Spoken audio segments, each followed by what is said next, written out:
Have you ever looked into someone's eyes and felt like time folded in on itself, like the past and present collided in one heartbeat? That's exactly what happened to me the day my new neighbor smiled, and I realized she was the girl I once loved, the one I never had the courage to fight for. The first day she moved in, I didn't think much of it.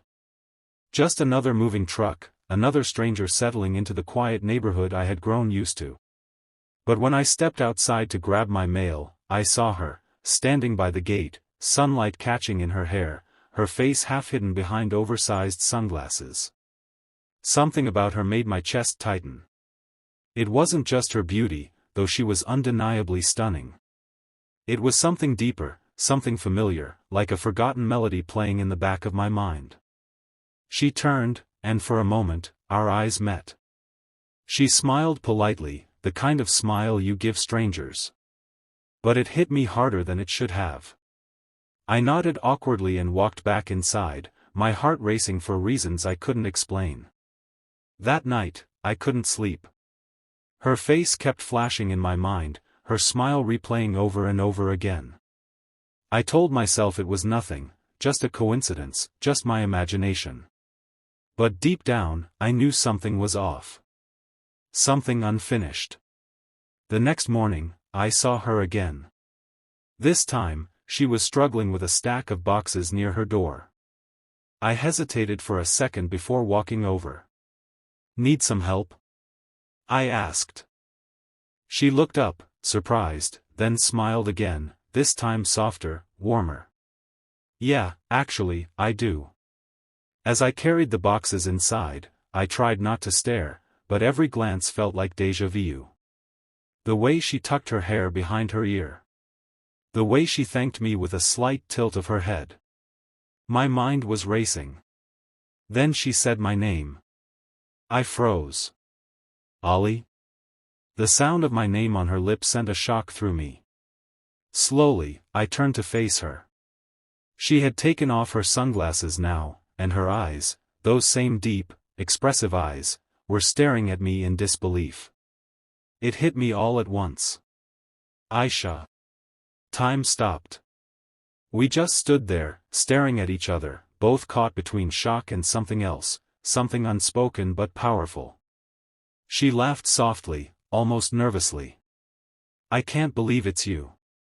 Neither could I. Aisha. My college crush. The girl who once made my world brighter just by existing.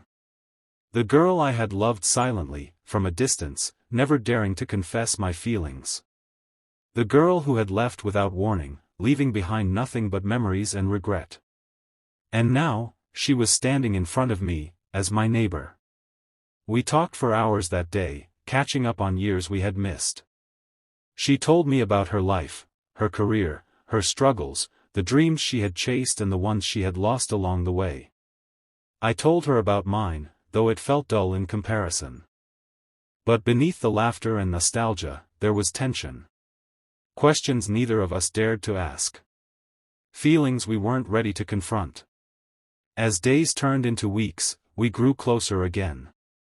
Morning coffees turned into evening walks.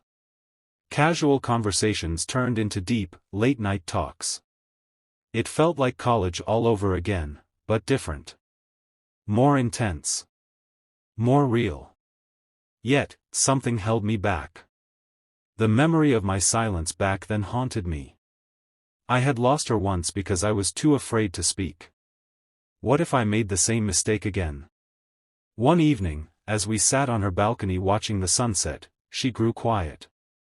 The golden light painted her face, and for a moment, she looked exactly like the girl I remembered. "Do you ever think about the past?" she asked suddenly. "All the time," I admitted. She looked at me, her eyes searching mine. "Do you ever wonder what would have happened if things were different?" My heart pounded. This was it, the question I had been avoiding. "I do," I said softly. "More than I should." She nodded, then looked away. "Me too."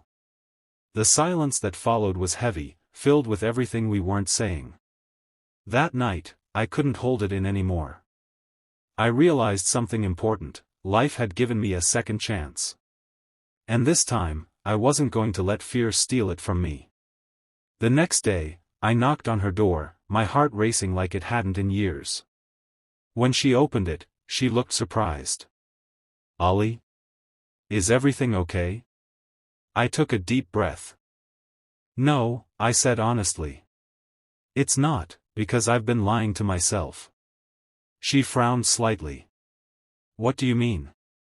"I never stopped liking you, Aisha," I said, my voice trembling but firm. "Not in college. Not after you left. And definitely not now." Her eyes widened, and for a moment, I feared I had made a mistake. But then, tears filled her eyes. "You're an idiot," she whispered. My heart sank. "I know."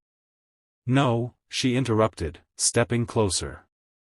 "You're an idiot, because I felt the same way back then." I stared at her, stunned. "I waited for you to say something," she continued, her voice breaking. "But you never did. And I thought, maybe I imagined it. Maybe you never felt anything at all." I was scared, I admitted. "Scared of losing you." "And look what happened," she said softly. "We lost each other anyway." The truth of her words hit hard. But this time, we weren't in the past anymore. "I don't want to lose you again," I said, my voice steady now. "Not when I finally have the chance to tell you how I feel." She looked at me for a long moment, then smiled through her tears. "Then don't," she said. That was all it took. I stepped forward, closing the distance between us, and for the first time in years, maybe ever, I felt like everything was exactly where it was meant to be. Sometimes, life doesn't give you what you want when you want it. Sometimes, it takes things away just to bring them back when you're finally ready. And sometimes, the person you thought you lost forever, ends up living right next door. So if there's someone in your life you care about, someone you're afraid to lose, don't wait. Don't stay silent. Because second chances are rare, and not everyone gets lucky enough to recognize them when they knock on their door. What if the love you finally confessed was only the beginning of the hardest choice of your life? Because sometimes, finding each other again doesn't mean you get to stay, it means you have to fight harder than ever before to not lose it all over again. The days after that confession felt almost unreal, like we were living inside a dream we had both waited years to experience. Everything became lighter. The silence between us was no longer heavy, it was comfortable. The distance that once defined us had vanished completely.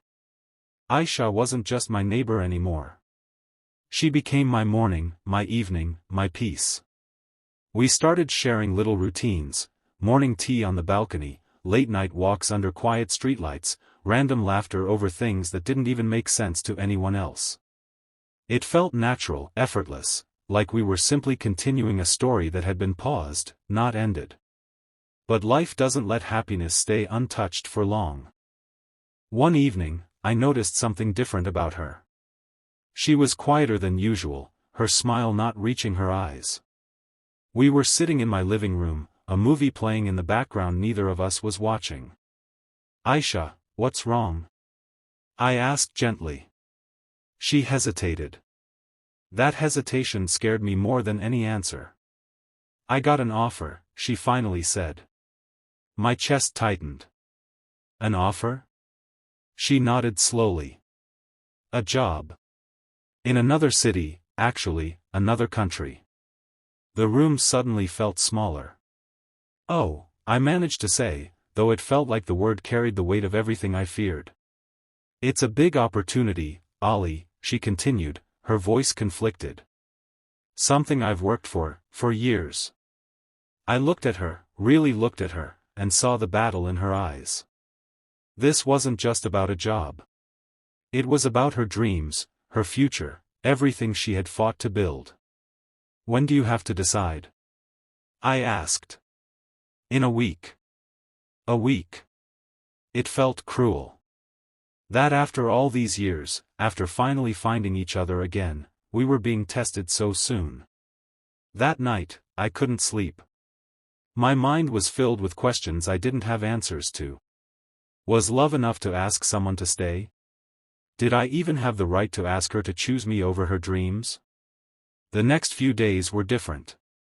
We still spent time together, but something had shifted. There was an unspoken tension, like both of us were afraid of what the future held. Finally, one evening, I couldn't take it anymore. "I need to know," I said as we stood outside her house. "What do you want?" She looked at me, her eyes filled with emotion. "I want both," she said softly. "I want my dreams, and I want you." "Then take both," I replied, though my voice wasn't as steady as I wanted it to be. "It's not that simple, Ollie," she said, shaking her head. "This isn't a short trip. It's years. Maybe forever." The word forever hit differently this time. I stepped closer. "Do you think we found each other again just to walk away?" Tears welled up in her eyes. "Do you think I haven't asked myself that every single day since I got the offer?" Silence fell between us, heavy and painful. Then she whispered, "I'm scared." "So am I admitted. But I'm more scared of losing you again without even trying." She looked at me, searching for something, maybe reassurance, maybe courage. And in that moment, I understood something I hadn't before. Love isn't about holding someone back.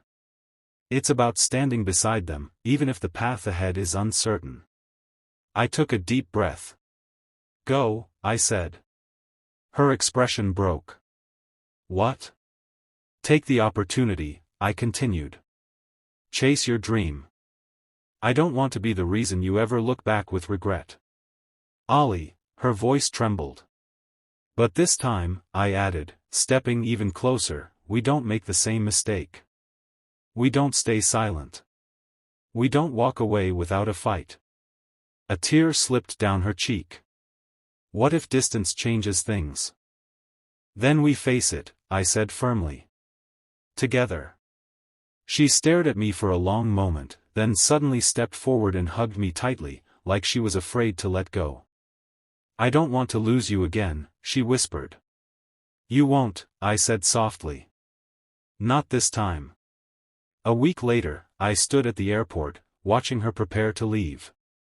The same girl I had once lost without a goodbye was now standing in front of me, holding my hand like it was something she refused to let go of. "Promise me something," she said. "Anything. No more what-ifs," she said. "No more silence."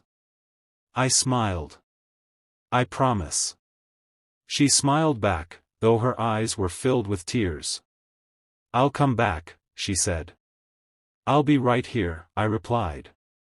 And as she walked away, it didn't feel like the end. It felt like the beginning of something stronger. Because love isn't about never being apart. It's about choosing each other, again and again, even when life makes it difficult. Months passed. Distance tested us in ways we never expected. There were nights filled with longing, days filled with doubt. But there were also calls filled with laughter, messages filled with love, and a connection that refused to break. And one day, she came back. This time, not as a memory. Not as a, what could have been. But as my future. Sometimes, life gives you a second chance. But it's up to you to be brave enough to take it, patient enough to protect it, and strong enough to fight for it, no matter how far apart you may be. Because real love doesn't fade with distance, it proves itself through it.